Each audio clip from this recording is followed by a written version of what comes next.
we go live? 1, 2, 3. Good afternoon, ladies and gentlemen. I welcome you all for this particular webinar, which is getting organized towards medical value travel with the topic, Can the new be the only normal?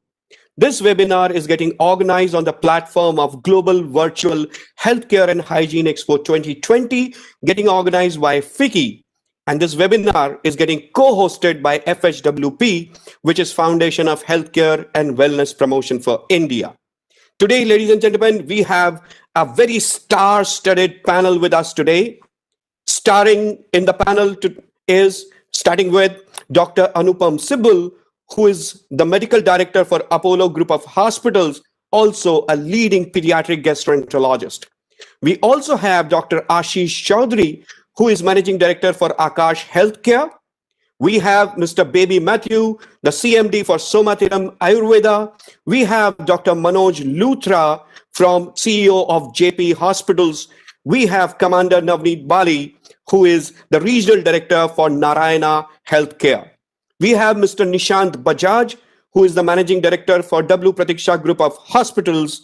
And from the medical value travel side, we have Mr. Pankaj Channa, who is director for Vedam, and we have Mr. Shaz Mahmood, who is director for Medjan. And not to forget, ladies and gentlemen, yours sincerely is Mr. Abhik Moitra, that is myself, and I am the co-founder and director for Shinon HBG Medical Assistance.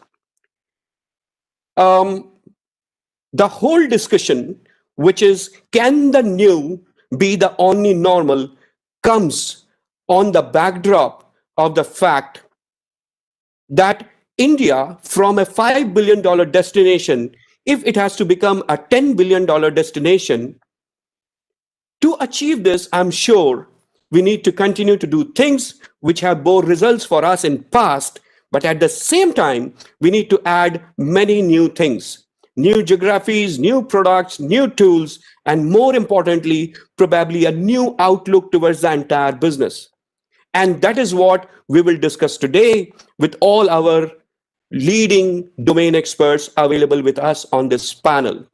Now, with that, and not wasting time on the prologue, let me come straight to the point. But before that, let me extend a very, very warm welcome on this early winter afternoon in Delhi to all the panelists and at the same time, all the audiences who are joining us from by and far. May I kindly request my first question to be asked to Dr. Sibal, who is the Group Medical Director for Apollo Group of Hospitals and also a leading pediatric gastroenterologist. Dr. Sibal, as India's largest healthcare group, which Apollo is, amid this pandemic of COVID-19, how do you see this affecting the dynamics of medical value travel happening to India? Do we see any positive outcome coming out of it? Do we see that in the new built image for India? Can we expect more patients coming in as and when the travel restrictions get over? Dr. Sibal. Thank you very much. I need to remain unmuted because it goes on to mute on its own. So just requesting the organizers to make sure that I don't get muted. And if I do, you will have to unmute it. Thank you very much for this kind introduction. And I want to thank FICCI for bringing us all together. We really do have a stellar panel. So we've been obviously very actively engaged in medical tourism, call it medical value travel, call it what you have. And clearly, we all recognize that by 2024, this is going to really be worth $28 billion. And given the fact that India is a strong player, we should have a sizable chunk of this revenue.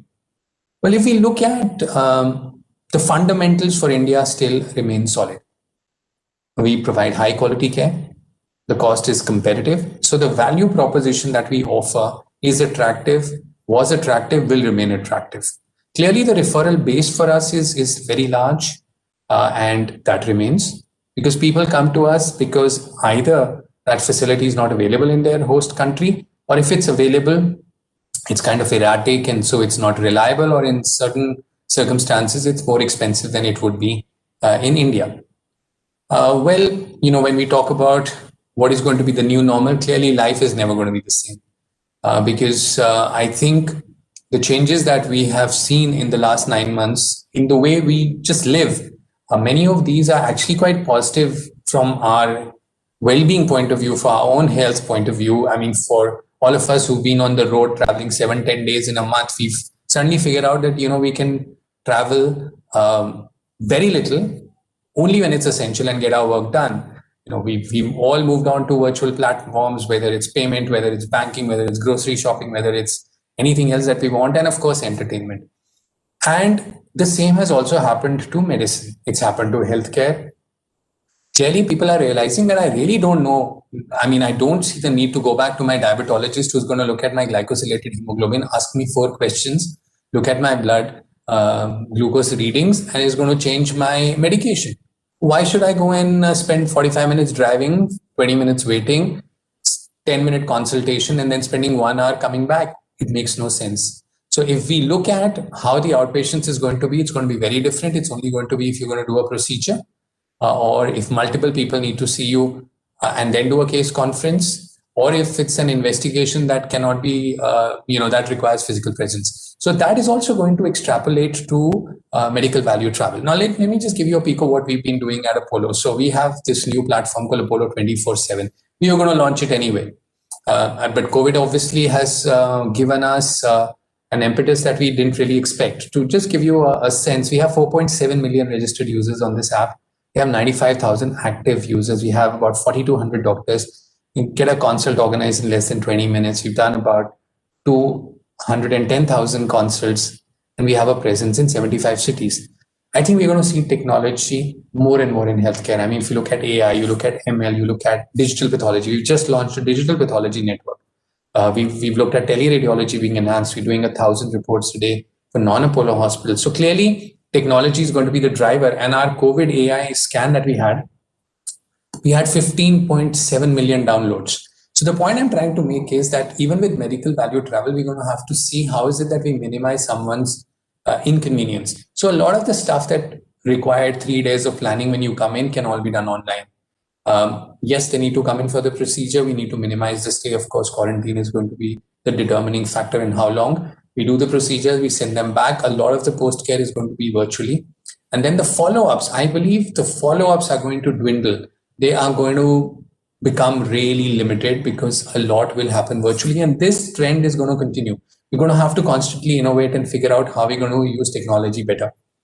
What we are also going to see is that elective procedures are not going to come back in the next 9 months or so. See, because we are really looking at COVID right up to the middle of next year. And then perhaps it start behaving like, influenza. And we'll have the vaccine, we would have herd immunity. But of course, every year we're going to have spikes unless we move towards eradication. Having said that, the SARS-CoV-2 virus lends itself to eradication because we can make diagnosis easily. We'll have primary prevention in the form of vaccination. And thirdly, the animal host is limited. So we will have to change the discourse and move towards COVID eradication. But as of now, it's about control, containment. And this is going to carry well into 2021. So elective work, people are not going to come in for plastic surgery. People are not going to come for things where they believe they can live with the pain or the discomfort. So we are going to see cancer work. We're going to see transplants. We're going to see cardiac work. We're going to see neurosurgical work, spinal work, where either the pain is very severe or it's a question of very serious quality of life being compromised or death. But other than that, we're going to have to recalibrate. Okay, what can we learn from the world? Look at Turkey. They have seized the opportunity. They were the first to let patients in from other countries. If you look at what Korea is doing and has been doing, they've been very, very consistent in their approach. Singapore too. Malaysia, of course, we know that there's been tremendous amount of government support. I think what we need is really working very closely with the MEA and the Ministry of Home Affairs. We need to expedite the visa process. We really do need to do that. I think we really need to have facilitation desks at the airports, just like they have in Incheon in Korea. We need to, as a nation, be more welcoming and using technology to really make the transition, the travel, the stay smoother.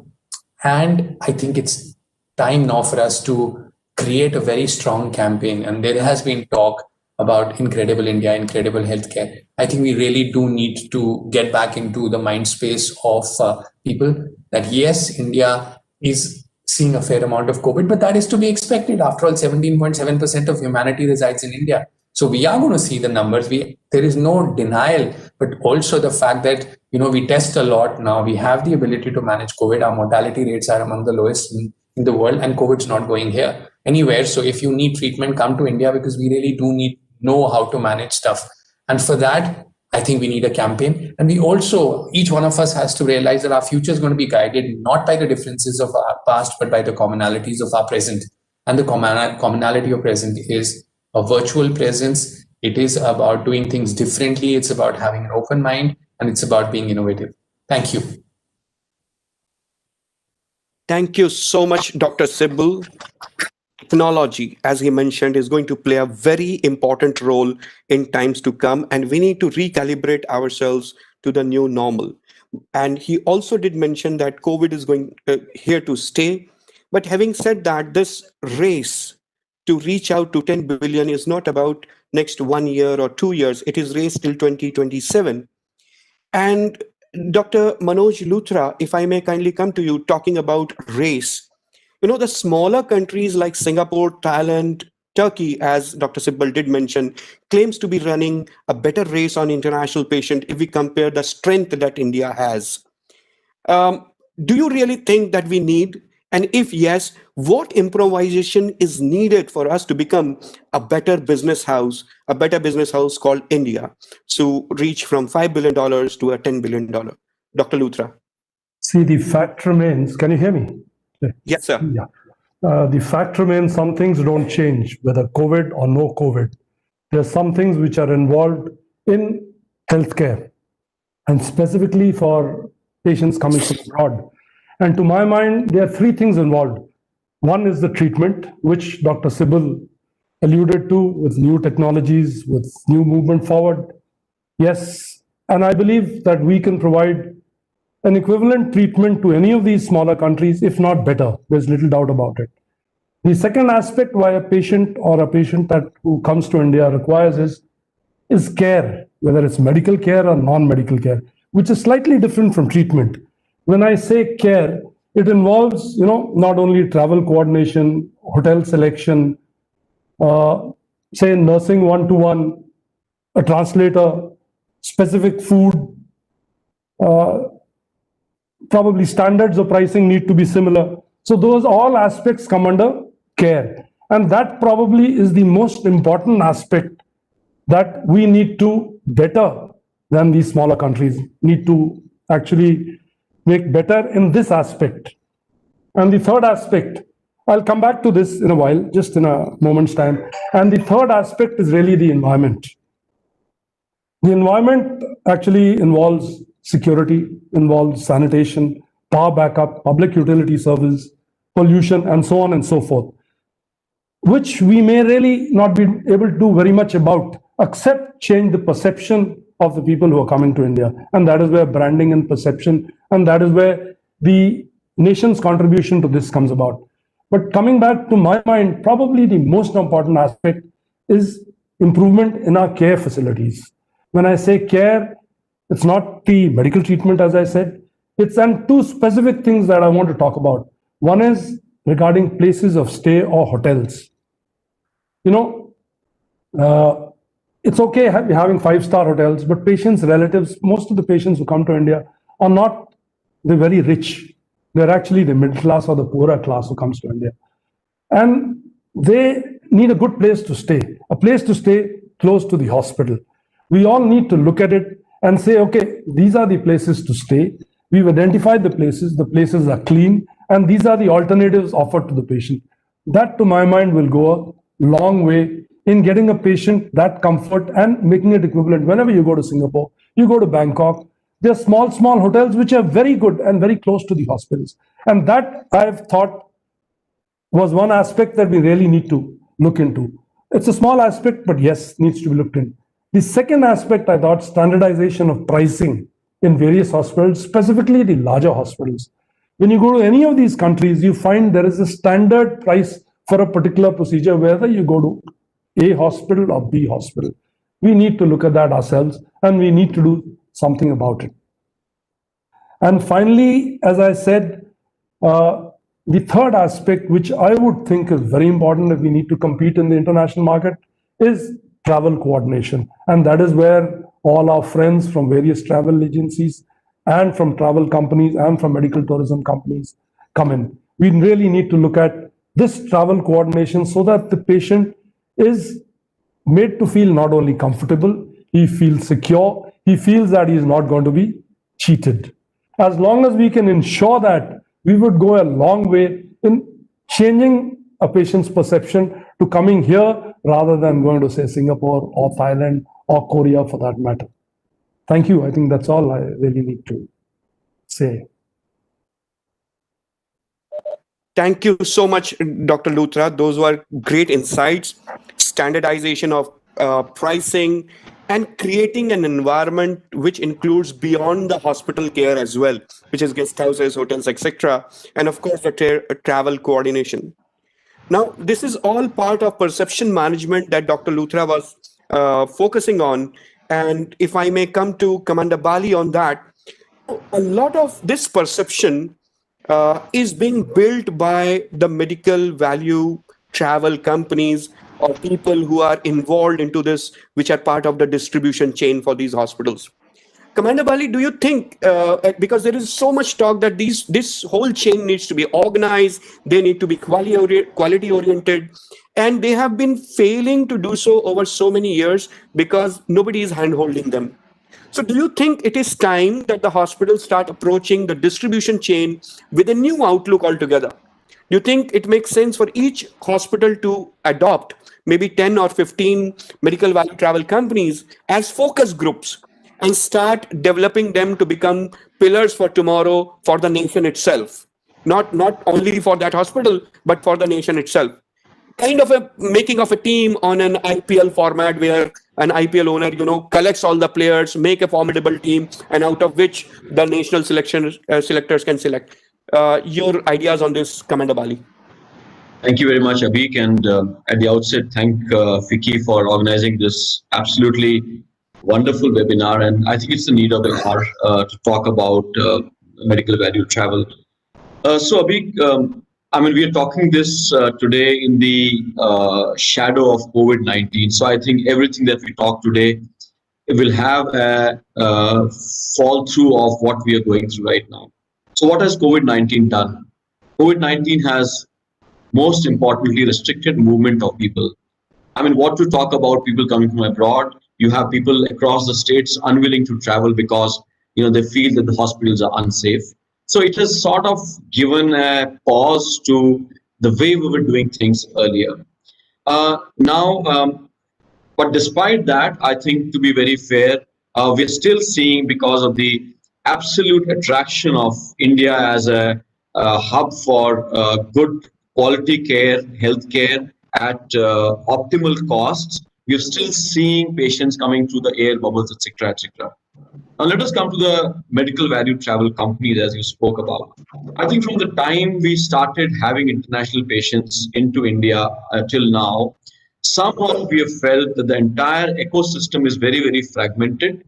It is absolutely looks disorganized. It does not look as a solid, sort of a reliable machinery on which you can very well put your finger on and say that, yes, this is the way we should get the international patients inside. Part of the solution is in the problem itself, because it was fragmented, because the way we started looking at international patients, we had small interpreters who really were doing the interpreter's job. And then we started the aggregation of these interpreters. Then we started medical value companies becoming, bigger and, taking these interpreters together. And so we've seen an evolution of, how healthcare, the international patients were dealt with, over a period of time. So has COVID sort of told us to pause? Obviously, COVID has told us to pause and have a relook at it again, because we suddenly saw that international patients suddenly dropped off because of the restrictions in volume. May not strategically it has changed the way we look at the international patient, but yes, I think any pause is always better to retrospect and to look at better ways of managing, if I call it the value chain. And as they always say that the value chain has to end at the patient. In our case, I mean for healthcare, the value chain has to bring in immense value to the patient. So to answer your specific question about grouping MVTs and a particular hospital chains, looking at some of them 10, 15, I think although it's a out of the box idea, but it may not work at all because that restricts hospital chains to only look at some particular companies, and it does not sort of allow others to look at them. And it's so, and no business house likes restrictions. It's a free market. People would love to go to the companies that they feel are as per their values, which they feel that there is huge amount of potential. And I think it may not be quite suitable for specific hospitals to look at them. But what I believe is time has come very truly at these medical value companies to sort of organize themselves into such business houses or SBUs where there is a huge amount of reliability, and this reliability transforms into not only, I mean, amongst us in India, but it somehow transforms the international boundaries, and these companies are looked upon in all those countries from where the patients come in as very reliable companies, which actually would entail two things. One, they would entail that the cost to the patient ultimately is come down. Number two, the patients get the optimal care in a particular hospital which is best suited for that. So I would talk other way around.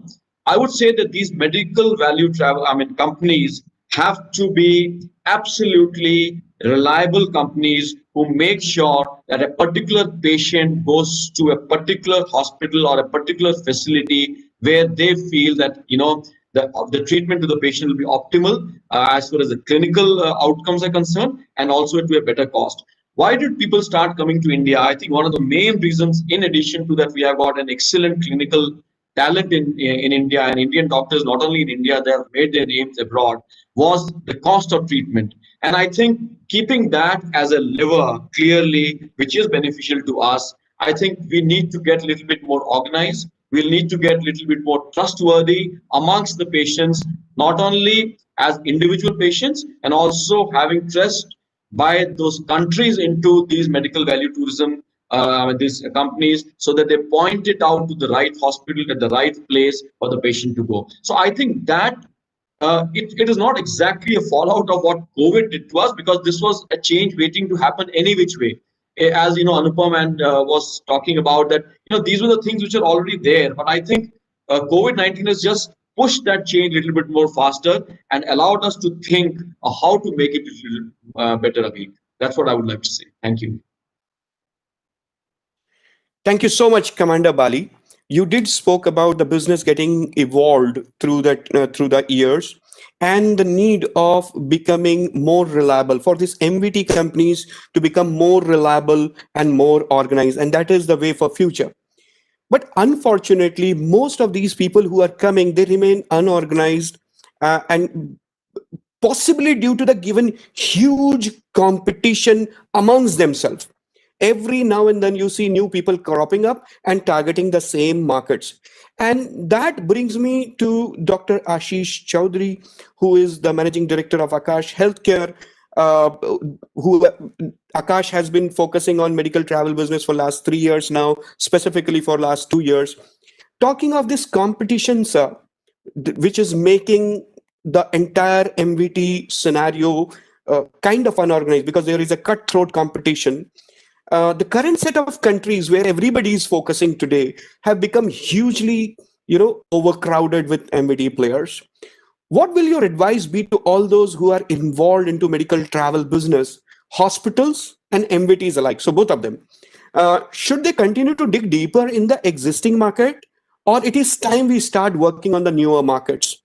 Kindly, if you may just elaborate on this idea with should it be done, and if yes, what should be all those new geographies? Specifically, I know that you are yourself are a tremendously good orthopedic surgeon, and I'm sure you are also facing a lot of competition from everywhere because everybody is focusing on these select specialties. So what will your advice be, how you personally or Akash Healthcare personally is viewing the future? Sir, Dr. Ashish Chaudhary. Thank you so much for this inviting us to this conclave. And I would like to start my observation on this pertinent question from different perspective. One as a surgeon, one as a hospital administrator, and also as a person who has traveled to the common places where everybody is going and flocking, doing OPDs, getting patients. I've seen that. I don't think only going for the neo market will be the solution. I think there is a lot of scope to improvise and put up right processes for even the existing countries. Yes, there's always a big amount of interest in countries which are very close to India, which have a huge amount of respect for Indian doctors, and and the traveling distance is pretty much within 4 hours, and there is a direct flight. So there are a lot of factors which come into play. I feel that in last 6 months, because of the COVID, every healthcare organization must have got enough time to sit back and think whether the way they are going with the medical tourism is the correct way or not. I feel there are a lot of ultimately, a lot of people are involved in getting the patient actually up till the hospital and then to the operating table, and ultimately entire cost is being borne by the patient himself or herself. So I feel, India being a very lucrative market for low cost quality healthcare, we can further become more competitive by maintaining the same quality and by directly reaching out to the patients through various sources. I think digital platform is one major area where we can, formulate, a digital program for those specific countries and try and reach out directly to the patients, like we do it for the domestic market. I think the rules and regulation for marketing by a healthcare organization or by a doctor are pretty much different in different countries. If you look into those rules and regulations, may not be as stringent as what has been set up by Medical Council of India for Indian doctors. So I feel there's a huge amount of scope in that area where we can consolidate what we can get from these countries. And many a times I feel, there's hardly any information available to the clinician to give a package for a patient. I feel if we go in a systematic way, we can evaluate the patient in a better way. We can ask them to, get some local investigation, get the thorough workup there in their own country. And when we have, gone through the entire setup, then we bring the patient to India.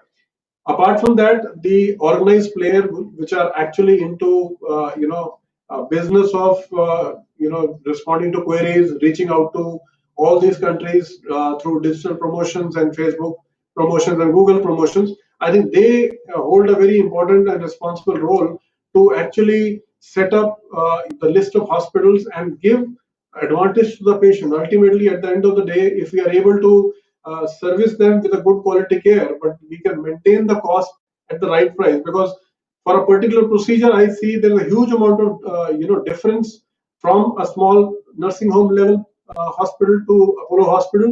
So I feel some kind of organized way of billing these patients should come into place, so that people traveling from these countries, they have got enough faith on the doctors as well as those companies who are facilitating their travel and the treatment.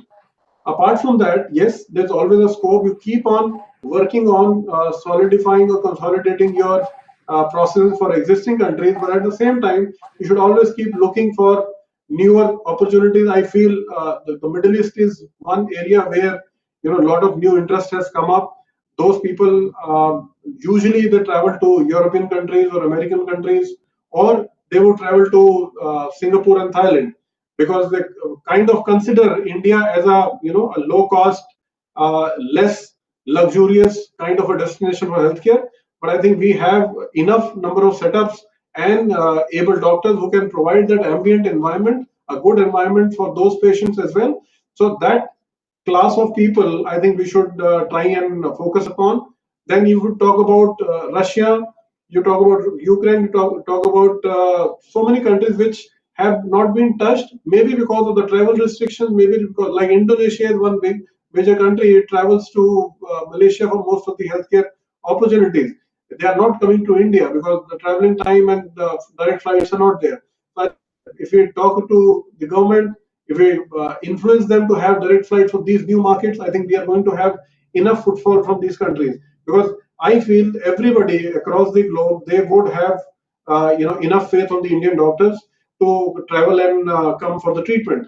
One surprising fact which I got to know a few months ago, there was a conference held in Delhi, and there was a mayor of Manchester who come to Delhi and invited a lot of hospitals and surgeons. And they actually, the NHS is planning to get Indian doctors travel to UK and operate their NHS patients in private hospitals at a one third of the cost. So that is also another market which is open. UK is also inviting Indian doctors to come and operate for their patients. I mean, as far as neurosurgery, cardiac surgery, all the details they are ready to give to the clinicians in India, and then they can travel together. They operate for 3 days and come back to India. So even UK market is also relying on Indian doctors to finish off their caseload, because NHS, if you go by a normal routine, they would end up getting operated in 8 months to 1 year. So I feel there are multiple areas where the Indian healthcare, the medical value travel companies here can work up to solidify and improvise the process in the current existing markets where we already have a lot of competition, and to start focusing on new markets which may invite the higher class of people for the country who can, they have a better paying capacity. The only thing they want good service, and not only in clinical aspects but also the logistics and other things, and also try and focus, influencing, having direct flights for those countries. That will bring a lot of patients to India. I've seen not many countries that are not able to travel come to India for treatment because of their transportation issues, because of the high cost of travel coming back to India. So these, I feel that it can be a multi-pronged approach wherein we keep looking for new markets, but we must not lose our focus on the current market, because that is the bread and butter for each and every hospital and the medical value travel company, because we don't need to push too hard for those patients to come to India. They already enough chain available. Their friends and families who have already taken experience with Indian healthcare. I think this can be, a way forward for everybody, including the doctors, hospitals, and the companies who are directly involved in medical tourism. Thank you so much, Dr. Ashish. Ladies and gentlemen, Dr. Ashish did spoke about the importance that the Indian doctors have globally. And he spoke about digital platforms to reach out to the patients, and how NHS is inviting the Indian doctors to go there and operate kind of a on-site medical travel. But then there is one person who has been defining this on-site medical travel in a very new format, and that, ladies and gentlemen, is Mr. Nishant Bajaj, who has very different kind of plans with medical value travel. Nishant, if I may kindly ask you, do you foresee, given your experience on doing on-site uh, international business, you have opened up a hospital in Samarkand, that is in Uzbekistan, and you're planning a few more such ventures. Do you foresee a change of format for international business, from patients traveling from to doctors traveling to, as Dr. Ashish Chaudhary was mentioning? Is the format changing? And if yes, which strategic locations apart from NHS we should focus for this new approach to medical travel business or international business in healthcare? Nishant, you need to unmute yourself. Thank you, Abhi, and thank you, Vicky, for organizing this. I'll try to be as brief as possible. So, uh, I think all the eminent panelists before me have touched upon this aspect in one way or the other. Starting with Dr. Anupam, who said that the world is changing, and now we are trying to do away with redundant visits to the doctor, right, or redundant visits to the facility, right, by use of technology, by use of distance virtual tools, basically. So doing some kind of treatments from a distance. Now, to answer your question specifically, I think it's not going to change in a way where it's not going to replace one by the other, right? Or where patients traveling to will be replaced by doctors traveling to instead. But I think it's an evolution of the model where certain surgeries or certain procedures or certain business, largely speaking, which was otherwise not a candidate for traveling to India, right? So, typically we've seen, as a lot of panelists before me even mentioned, that we will continue to see onco and transplants and so on and so forth. But a lot of other things that otherwise have not we've not been able to capture like secondary care or emergency care, right? Which is something that we've not been able to capture just because of the nature of the business or the nature of the treatment.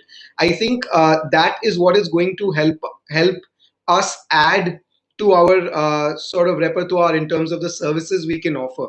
So as you briefly mentioned, what the hospital is yet to be operational. It got delayed because of COVID, but that's what we aim with. Let's say our first facility in Samarkand, with where we do some secondary care surgeries at the country in the country itself, so that patients don't have to travel. And then the follow-ups and the we were talking about better pre-op consultations, better post-op follow-ups. So all that can be done at the satellite center. So it's like a hub and spoke again model. I know the term is cliched and overused, but where at the hub we still get the tertiary care and the quaternary care procedures and the patients who require those, and at the spoke we do the secondary care and the pre-op post-op consultations. Now, most importantly, what this would, and this is what Thailand and Malaysia have been doing in, let's say, Myanmar, what Turkey and Korea have been doing in Uzbekistan. So basically, this also helps us, or would help us, elevate brand India in the minds of the patients there, right? So where we are not seen as just a country which they have to travel to for really serious treatments, but also as their one-stop healthcare provider, right? So I think this would also help us elevate brand India, which is something that we've all touched upon in this discussion itself. So I think it's going to add to the existing sort of business that we do, and it's going to make us a provider who can offer more comprehensive services.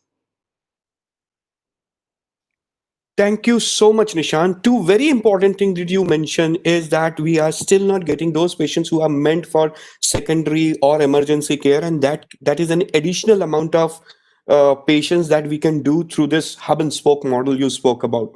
But you did also mention a very important term, which is called the brand India. And one thing that brand India is associated with, apart from modern medicine and $3 billion medical spend that we are doing, is Ayurveda. And that brings me to Sir Mr. Baby Matthew, that whatever said and done, 70% of the total business that India does on medical travel is brought in by medical value travel companies. And Ayurveda, being one of the flagship products, has not been that much popular for promotion of brand in India amongst the MVT companies. Sir, Mr. Matthew, do you think MVTs have not yet adopted to Ayurveda much? That's question number one. And how can Ayurveda help Indian MVTs to expand their geographical reach to newer countries? Sir, Mr. Baby Matthew from Thank Sammati. you. Thank you, Afik. Ayurveda, greetings to everybody. I think Ayurveda is one of the potential product of medical value tourism. Of course, yoga is also a part of Ayurveda. We can market both together or separately we can market. That's the advantage of Ayurveda and yoga. See, the main advantage is Ayurveda has got curative, preventive, and rejuvenative treatments. Among these three treatments, we can utilize rejuvenative and preventive treatments. We can combine that with the wellness tourism. Of course, people can travel for treatment, Ayurveda treatment. They can take the curative treatment or rejuvenative or preventive. After that, they can travel, or before that, they can travel. So that will become a medical value tourism product. Compared to any other system of medicine, I think I have to say the best potential system of medicine is Ayurveda or medical value tourism. But unfortunately, if you take the percentage of Ayurveda promotion all over the world, only 10% of the people now aware of Ayurveda or taking Ayurveda. But of course, 70% of the people of the world, they know yoga or they practice yoga. Both are Indian originated. Here comes the importance of promoting Ayurveda through different medias to different countries. Of course, we had to select the countries who already accepted Ayurveda. Unfortunately, very few countries, foreign countries, accepted Ayurveda so far. Countries like Germany, countries like Switzerland, countries like Italy, countries like certain part of America, of course, Russia, CIS countries, they all, to a certain extent, accept Ayurveda, and people of those countries know Ayurveda. They travel to India for taking Ayurveda treatments. But Ayurveda can be promoted all over the world.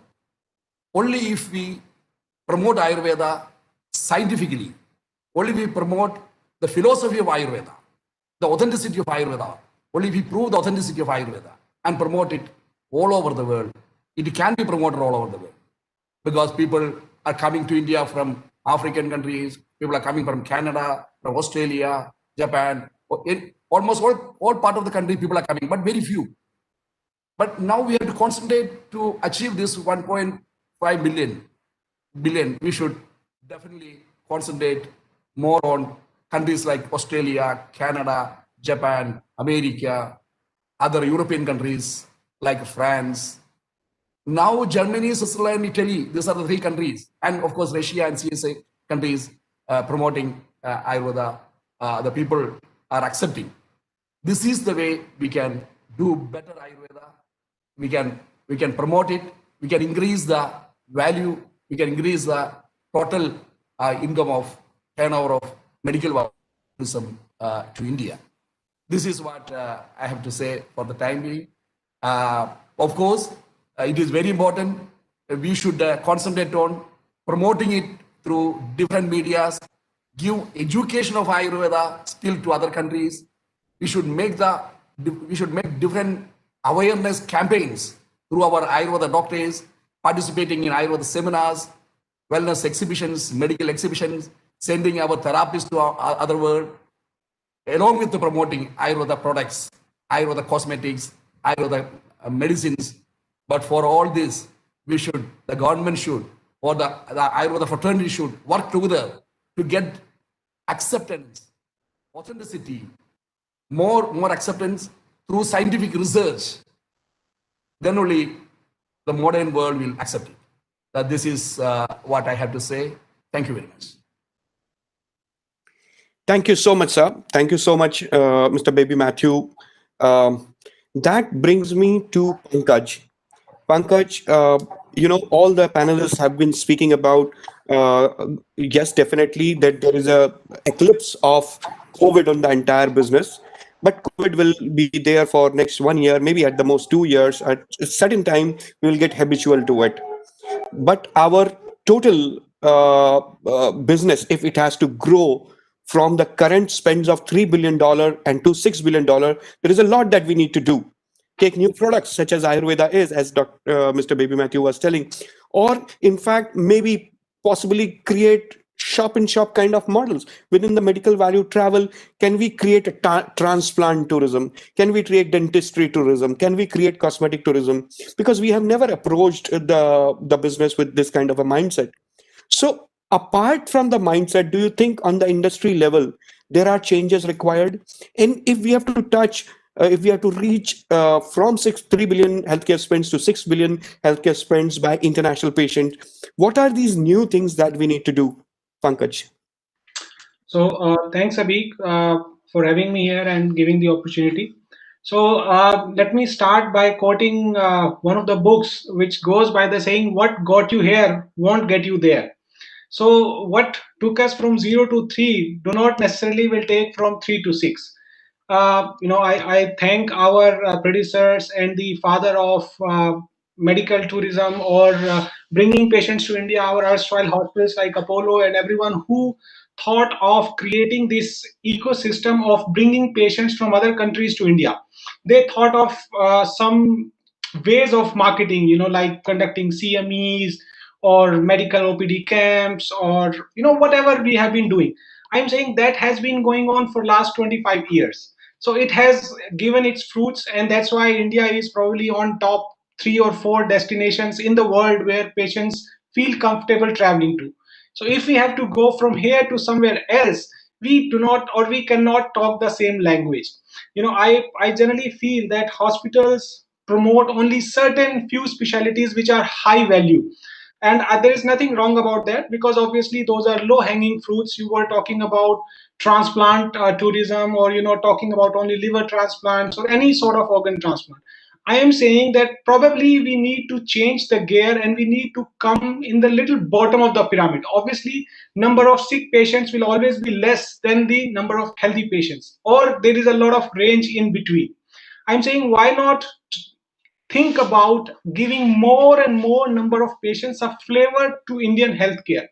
Whether we start promoting preventive healthcare packages, go only and talk about preventing health checkups, come to India, experience India. Because right now, from a number of patients perspective, other than maybe let's say Bangladesh, Afghanistan, or Iraq, which are primarily three of the top three destinations, the number of patients who are coming to India are very few, and the number of IPD to overall travel is, I think, more than 50%. So so we are talking only very very sick patients who have already made their mind to come to India and get the procedure done.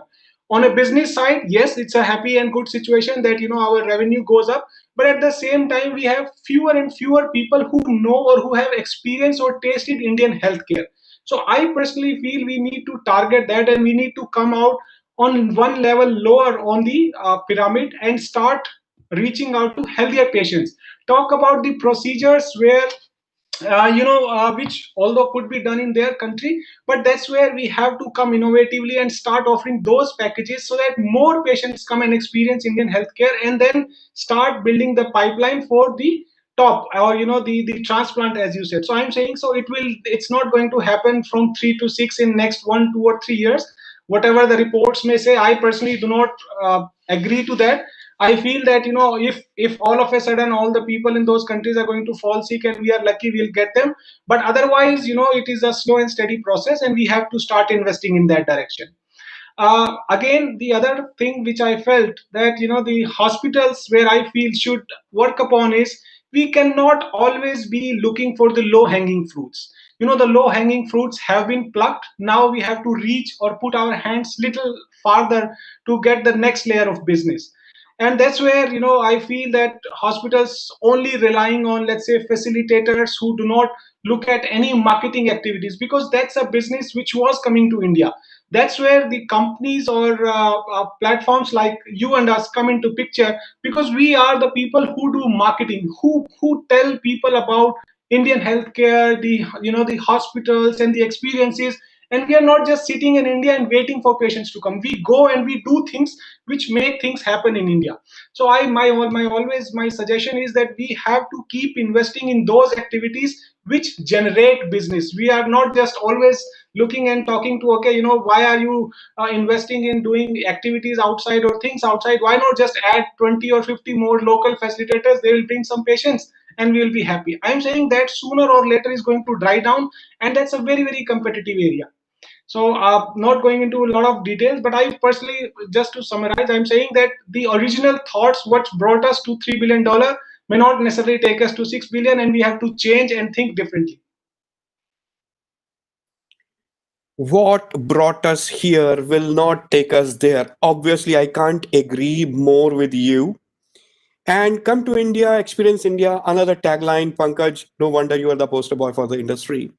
A similar kind of thing goes in other industries where they call this marketing strategy as catch them young, so that when they grow up, they continue to remain their loyal customers. Exactly what you said, that not necessarily we have to get a very, very sick person to come to India. Let the healthy people come to India through different products like dentistry or cosmetics or Ayurveda or whatever. Once they have experienced India, the chances are when they will fall sick at some time in future, they will like to come back here because they have experienced India.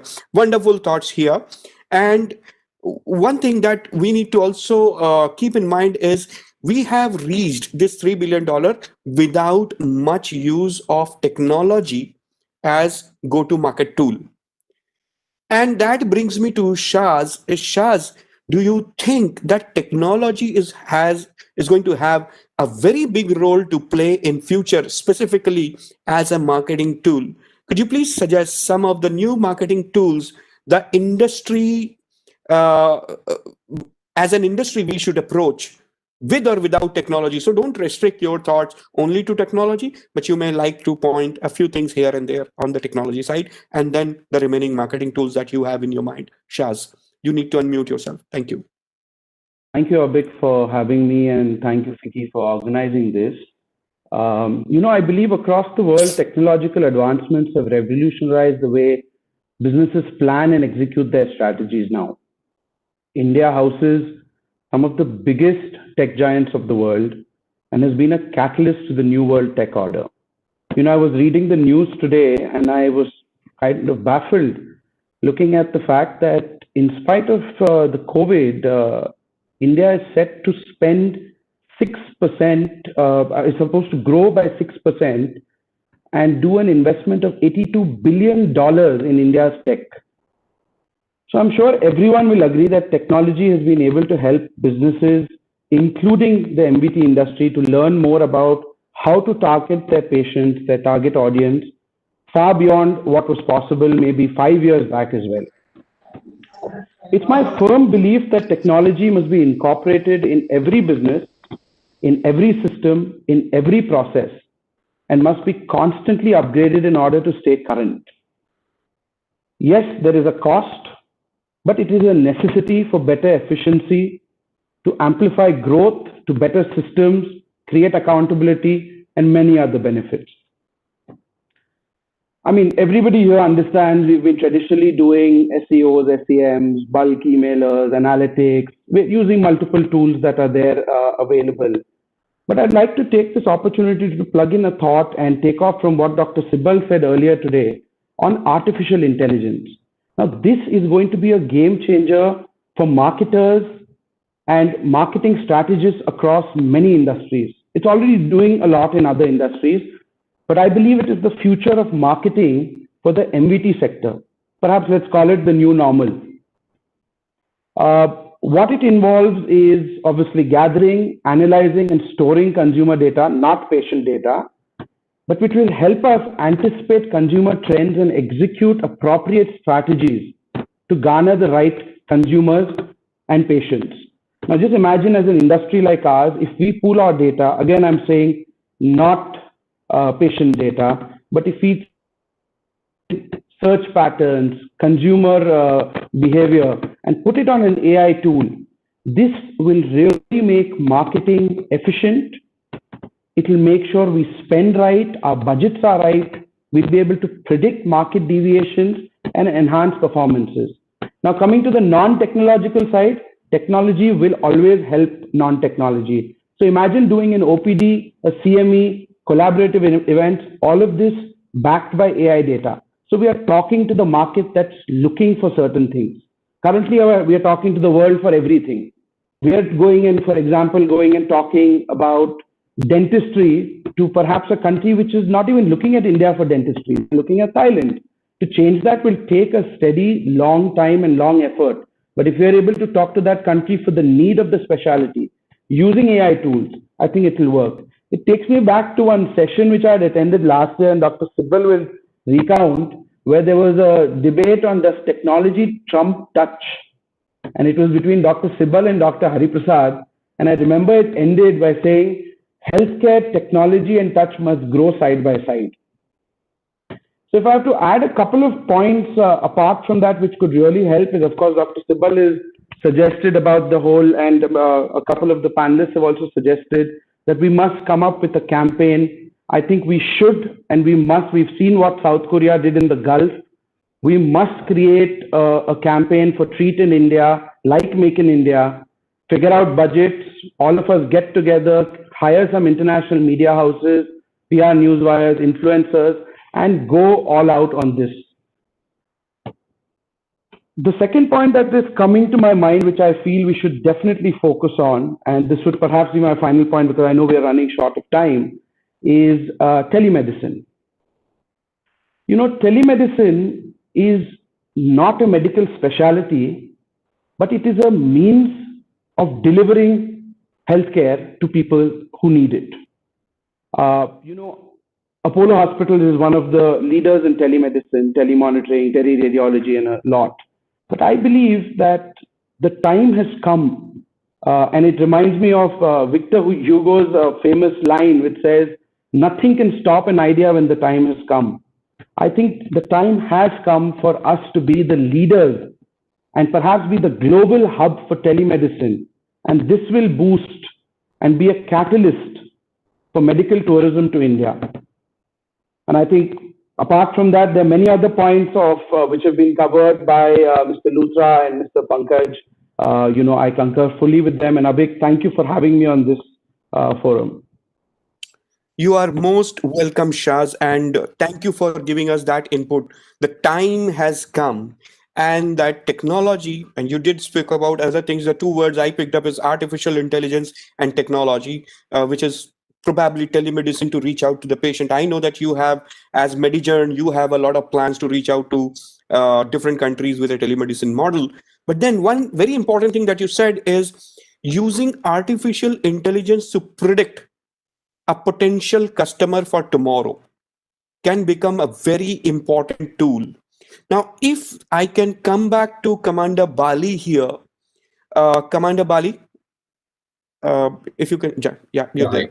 So, Commander Bali, Shaz did mention about using artificial intelligence. By the way, Shaz, if you don't know him, he is the new buddy in the medical value travel company side with a company named Medijourn. And you have also heard about Pankaj was saying that what got us here will not get us there. Putting these two together, till now, both hospitals and medical value travel companies, barring a few, have always focused on traditional channels of business. You do B2B, so you get in touch with other medical travel companies. You do B2C, a bit of internet, or reach out through your CRM programs to different kind of team. They have never thought out of the box what possibly Turkey has done by lobbying in NHS and getting some NHS outsourced to them. We have not thought of what Thailand has been doing, promoting their dental tourism, promoting their opthal tourism, promoting their tourism, wellness tourism. And Baby Matthews are also said about if we can create something, a product called wellness tourism. So these are variety of things, but hospitals and MVTs both have never focused anything beyond traditional channel, barring a few, and I raise my hand on those few. What new channels do you suggest we can adopt for promotion of India's market share in entire medical tourism? There are a variety of figures available. Somebody says it is $37 billion, somebody says 45. There is one report I was reading, it is $67 billion of medical travel happening globally, and our healthcare spends out of them or medical travel is 5 billion. Roughly about anywhere between 5 to 8% if we have to take those things. If we have to go to 9 billion and collect at least 15% of that market share happening worldwide, quickly, sir, what will you contribute? Yeah, so very, very quickly, Abhik, I am on the board of a startup which deals with artificial intelligence and machine learning. And I think I'll just give you two important points.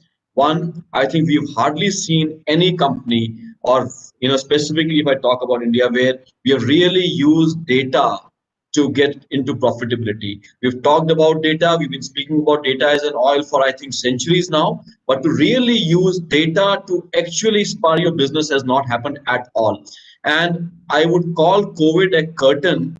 The data and its utility was already available across the window. The COVID-19 pandemic has just removed that curtain, and you see that right now in front of you is an immense possibility of using technology, using AI ML platforms, truly using data, just not talking about it, that we have been doing for now ages altogether. So that is point number one. And because we have less time. Second is insurance. I think of the entire spectrum of patients coming into our hospitals. I think the insurance part is something that we have actually not pinpointed, and we have not gone over it, I think, in a very, very big way. So somehow aggregating the insurance business across the world and bringing that to India, I think these are two of those channels, I think, which I think we should be focusing on a bit. Thank you. Thank you so much, Commander Wali. You spoke about two very important channels. One is insurance, for that matter. Yes, there is a bit of insurance happening, but that surely is not enough. But you did mention about something called a data, and that brings me to Dr. Ashish Chaudhary once again. Sir, Commander Bali spoke about data getting utilized by medical travel companies or hospitals alike. But if you look into data, and I was looking into data about a few days ago when we were planning our online strategy, the biggest search, if you look at, which is happening globally, is on a word called abdominoplasty, which is more so a cosmetic product. So like you earlier said, that we need to continue to focus on our existing markets from where the traditional and orthodox products keep coming in: transplants, orthopedic surgeries, spine surgeries. But if we have to use data, then which means MVD companies, specifically those like Pankaj, which is online focus, and we aspire to be there someday, then cosmetics, dentistry, Ayurveda, they become very important thing. One big word which is getting searched today blastically is immunity development, post-COVID this thing, and Ayurveda can play a very important role. Dr. Chaudhary, if do you think industry needs to focus on new products like Ayurveda, dentistry, cosmetics, or do you think we still have a long way to go in promoting the orthodox products like oncology, cardiac, and orthopedics? I know there is a lot of stress in promoting low budget programs like a cosmetic one is, and the returns are very slow. But then, as Pankaj said just before, catch them young, or catch them when they are not sick, so that tomorrow when they fall sick they can come and these can become career products. Dr. Chaudhary, your views please. So, as you talked about three upcoming things: Ayurveda, dentistry, talk about cosmetology. I think it is fairly good number of people who are coming to India for availing these services. But it is an individual marketing and approach which people are doing. I know of people who are sitting in very small towns of Ludhiana, but catering to international patients right from Delhi airport. They go there for hair transplants, for a lot of cosmetic procedures. I know of dental marketing with starting from September till December. A lot of NRIs and a lot of people from neighboring countries, even from US, they come to Delhi and they avail the dentistry services because it is horribly expensive to get the implants and other things done in US. So there are, small hospital individual doctors who are doing a lot of efforts to popularize these, newer treatments in India. But I feel, a concerted effort is required from the industry itself. That the India is not only a place for getting all the technologically advanced big procedures, tertiary care or quaternary care procedures. It is equally good for to get the dentistry and cosmetology procedure, because I've seen a lot of people from Middle East and from Iraq and CS countries. They come for cosmetology procedures. They don't consider India as the top-notch destination for these, because we have not actually tried to market India for these things. And if we are not able to do it for Ayurveda, I think that's a big negative point from our perspective. We have got all our strength. We have got so many centers across India, which are also working to attract foreign patients. Like you go to Bangalore, you have got a great center by Jindal. There are so many resorts providing exclusive 15 days Ayurveda treatment, and there are a lot of, if you go there, you get a lot of foreign patients availing those 15 days, 30-day, or 40-day program. So it is at a very small fragmented level. But if all these resorts, all these treatment centers, even the dentistry, it has got a big scope. Dentistry is extremely expensive in Canada and US, and those people have got this problem. They are ready to travel to India.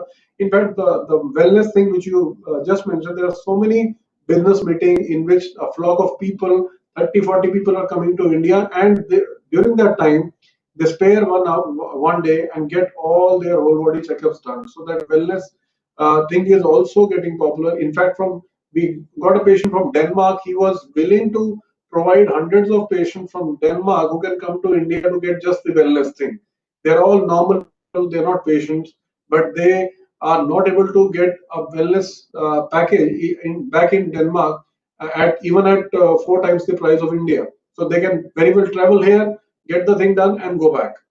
So these are very new markets where probably because of the low ticket size, people are not focusing. But if you consider the opportunity of so many, once COVID gets over and we go back to a normal travel, maybe in a year or so, that is the right time. Hundreds of people, coming to Delhi airport, traveling to Punjab. If you even simply Take one example of traffic of Delhi airport for Punjab. There are around 1,500 to 2,000 people landing every day. So imagine the amount of flux for all these routine wellness services, dentistry services. There's a huge amount of scope. There's a lot of Indian NRIs travel to India at least 2 times a year, and they come here for healthcare needs. So why don't we forget? Why do we forget about the special card holders?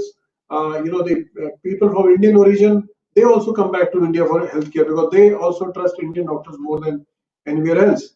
So I think we must not just focus on foreign patients. We focus on our own fellow Indians who are staying there, but they come to India for treatment in specific months, and also trying and put across the world the cosmetology, Ayurveda in big sense, because we have got all the ingredients available to make it a great Ayurveda destination, to so that we can start having these things also as a backup plan along with other routine specialties.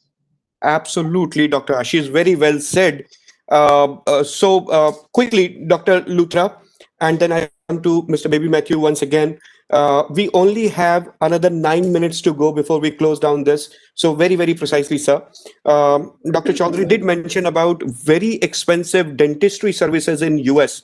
And US has always been a market which we all want to do, but we don't know how to do. So if I can kindly get your ideas about, if we have to get share of business from countries like US, what new strategy should we adopt? How do we get patients from US, which is large market with almost zero contribution to India? Dr. Luthra. Okay. I actually, just a moment, I won't take more than 2 minutes.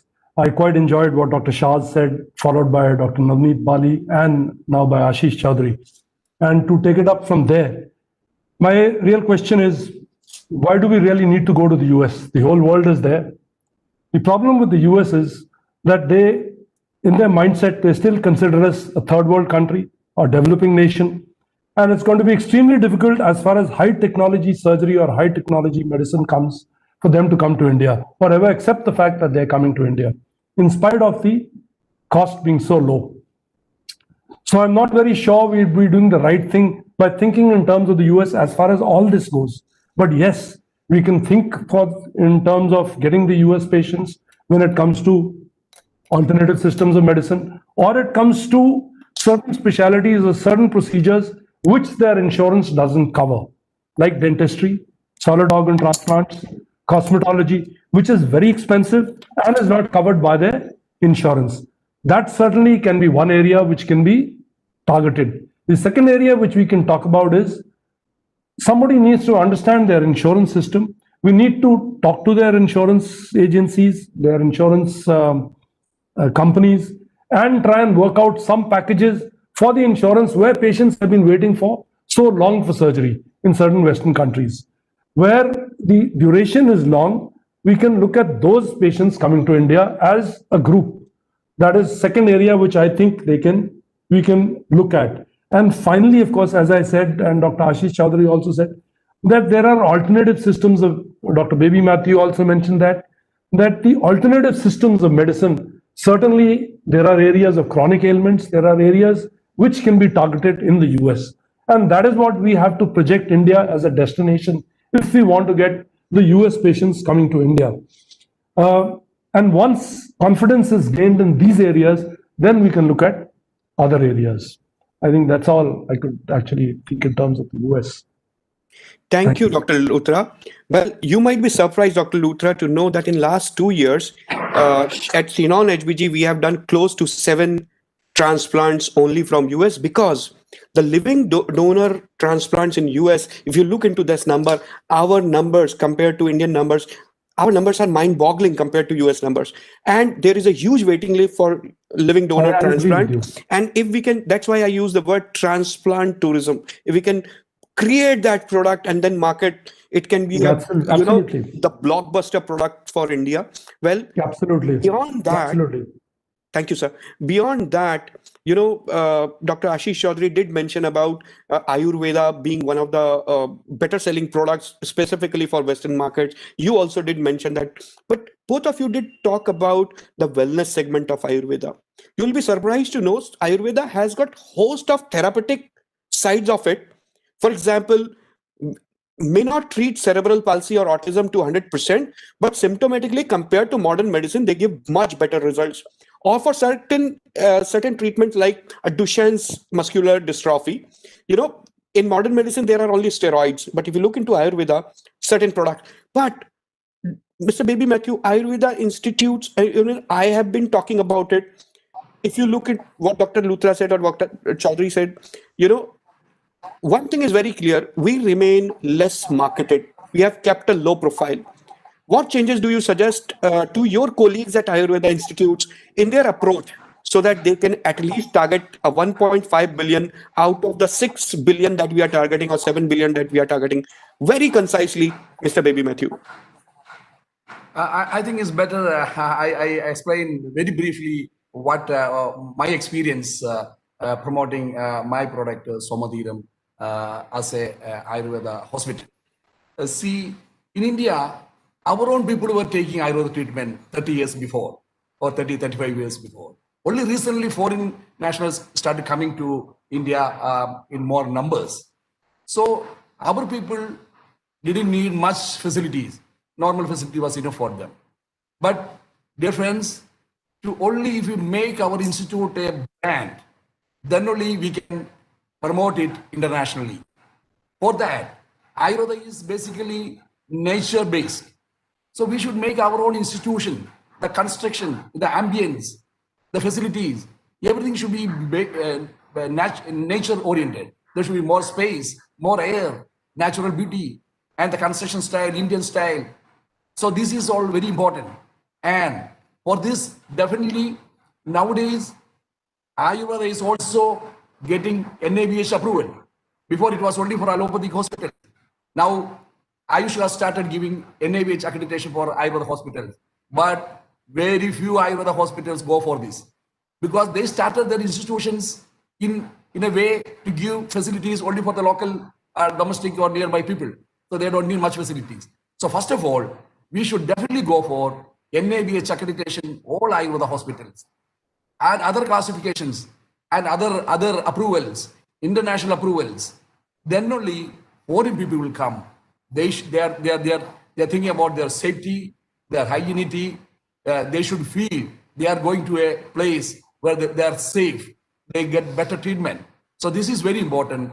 All Ayurveda hospitals should go for NABH accreditation and other kinds of accreditation. In Kerala, we have olive leaf, green leaf accreditations that is being given by the tourism department. That's the reason in Kerala, years before, along with the tourism, Ayurveda has been promoted. And now Ayurveda is a big part of Kerala tourism. This is because of that. Thank So you, in short, Mr. Matthew. You did emphasize on accreditation as a selling product, but there can be various other way which I would like to ask from Mr. Nishant Bajaj that are there alternate channels that we can reach out with to the larger public, to the geographies where we have not yet reached? Nishant, if I may ask, what new do you think those companies which have evolved should do to break the current barrier and create new scales in medical travel? Nishant. Right. So I think this has been touched upon briefly, actually not briefly, but by Pankaj and also I think by Dr. Luthra, where we were talking about, the MVT companies doing more to develop a brand India or, visit, treat in India sort of campaign rather than, just waiting for the low hanging fruits to just fall in our lap. So one of the things, I mean, especially with COVID, I think what has happened is a lot of elective lists or there's a huge, I mean, there always used to be waiting lists in the NHS or in the US for simple things from an MRI to any elective procedure like a replacement or a CABG or anything of that sort. So I think with COVID, from what I've understood, those lists have only sort of doubled or tripled or even quadrupled in some cases. So in India, we definitely still have that spare bandwidth to sort of serve these people. And if the MVT companies can somehow, I believe if they can somehow work out a model in which, again, India is seen as an alternate destination for, these services where they've not been able to provide because of lack of manpower or lack of, or because of focus on COVID and lack of spare bandwidth other than COVID. I think that's something that will be really good, and it will help us break into the door or get our foot into the door into other geographies like we were talking about, especially in the Western countries where we've not yet managed to make an impression or get into. Like you said, US is always a market where we've always wanted to, but we don't know how to. Maybe this is the time. Maybe because of COVID, this is the right time for us to get our foot in the door, because right now they are desperate for service providers. And if we go in at this time, the need of, time of their need, maybe we can have a more sustainable flow later in future. And this is where I think it has to be coordinated by MVT companies, and you guys definitely have the right platform, especially the evolved ones, like using the term that you used, to sort of explore this opportunity fully. Thank you so much, Nishant. Pankaj, Nishant has put a lot of responsibilities on our shoulders, yours and mine, and probably Shah's, who have just logged out. Last question to you, and then we will conclude very quickly. Like, they have so much of expectations from medical value travel companies, these hospitals. Do we also have certain expectations from the hospitals? If India has to see, or let's say from MVT perspective, what do you think the hospitals can do to create the new horizon for India as a medical travel destination? One or two those expectations, and we quickly wrap up after that. Okay. So Abhik, I already spoke in that direction in my previous question. So, just adding on to that, I felt that medical tourism as an industry is not looked upon or talked very nicely by the local doctors and the local population. The politics of all the source country, they frown upon money flowing out and the patients going out, because traditionally we are not contributing anything to the healthcare. So what I suggest, and what I am happy to hear what W Pratiksha is doing by doing some certain procedure in those countries, I'm saying maybe not investing in a full-fledged hospital and a center, but since COVID, now the time has come to start investing at least something in the remote solutions. We have always went out and sold our surgeries and systems, but we have not talked so much about our physicians, maybe leaving, let's say, BMT or bone marrow transplant aside. But we don't go out and talk about nephrology or gastroenterology or, let's say, endocrinology for diabetes. So I'm saying, now why not we create a solution? So that's where you can touch a lot of life, not just the surgery patient, but if you have a if you look at a country where you say, I'm going to look at all the thyroid patients in this country or all the diabetic patients and create a remote solutions, so you are touching more and more lives. And I also call it a surrogate marketing. You cannot talk about drinking and beer, so then you have to launch an airlines to talk about your brand. So that's where I'm saying, think of newer and newer ideas, touching more lives, adding more contribution to the healthcare, so then they look at us as someone who is also contributing in their healthcare. I'll stop to that. Thank you, Pankaj. Thank you, all the eminent panelists that we have. We did spoke about promotion of our physicians more vehemently. We did spoke about introduction of new products like Ayurveda, cosmetics, dentistry, etc., and new technology to include artificial intelligence. And of course, to add new geographies, we did discuss about this thing. One very important thing that we discuss is new ways of doing business. And that, my friends, all the ladies and gentlemen, will be my closing remarks. I hope you did get to learn and have a bit of your perspective change with this kind of a discussion. Thank you, ladies and gentlemen, for your kind involvement into this discussion. Thank you, Fiki, and thank you, FHWP. That will be all from my side. Over to admin, please. Thank you so much, Abhik. It was really nice for you to moderate such an esteemed panel, and it was a very good insight that we could hear from all our panelists this evening. So, on behalf of Vicky, I thank you, Abhik, and thank all our panelists who joined us this afternoon. Of course, we look going forward working with each one of you very closely. So, thank you once again. I think India has a huge and a great potential as a healthcare destination and across streams. So, I think healthcare is something which we definitely need to project as a shining sector from India. Thank you so much once again. Thank you, Praveen ji. Thank you. Thank you, Abhi. Thank you so much. Thank you, everyone. Thank you, sir. Keep safe. Thank you. Thank you all. Thank you.